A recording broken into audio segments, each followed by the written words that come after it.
A to Z skin and hair problemsలో next problem starts with letter C, that is cracked heels.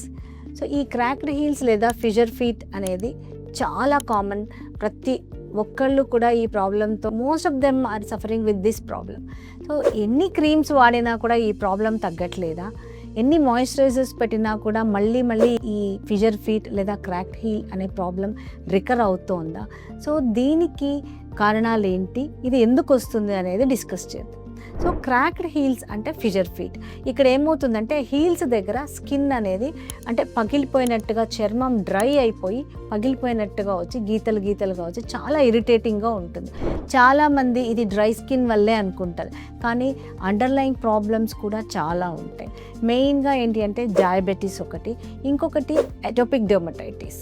ఈ atopic dermatitis ఉన్న పిల్లల్లో కూడా ఈ క్రాక్డ్ హీల్స్ అనేవి ఉంటాయి. థైరాయిడ్ ఉన్నా కానీ చాలా వరకు ఓపెన్ ఫుట్వేర్ యూజ్ చేయడం వల్ల క్రాక్డ్ హీల్స్ అనేవి వస్తూ ఉంటాయి.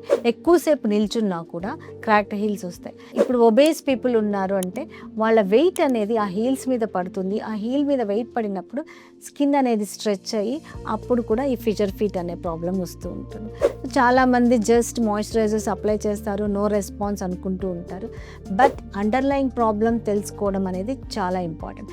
అలాగే ఒకవేళ ఈ ఫిషర్ ఫీట్ ఆ చిన్నవి హీల్ అనేది క్రాక్ అవుతోంది, ఇది కామన్ అని వదిలేస్తే ఇన్ఫెక్షన్ రావచ్చు, బ్లీడింగ్ రావచ్చు, చాలా పెయిన్ఫుల్గా కూడా ఉంటుంది. ఎస్పెషల్లీ డయాబెటీస్ ఉన్న వాళ్ళైతే ఈ క్రాక్డ్ హీల్స్ని నెగ్లెక్ట్ చేయకూడదు. ఒక్కొక్కసారి అవి డీప్ క్రాక్స్ అంటే డీప్ కట్స్ లాగా అయిపోయి చాలా పెయిన్ఫుల్గా ఉంటాయి. కొంతమందికి నడవడం కూడా చాలా ఇబ్బందిగా ఉంటుంది.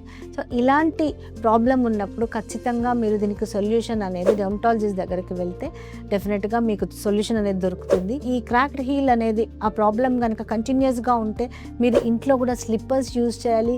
మాయిశ్చరైజర్స్ అంటే దానికి సెపరేట్గా సాలిసిలిక్ యాసిడ్ బేస్డ్ మాయిశ్చరైజర్స్ ఉంటాయి. ఆ మాయిశ్చరైజర్స్ అనేవి మీరు 3 to 4 times అప్లై చేసుకోవాల్సి ఉంటుంది. ఇన్ఫెక్షన్ రాకుండా కూడా కేర్ తీసుకోవాల్సి ఉంటుంది. క్రాక్డ్ హీల్స్ అనేవి కేవలం అంటే నా హీల్ బాగాలేదు అది బ్యూటీ కన్సర్న్ మాత్రమే కాదు.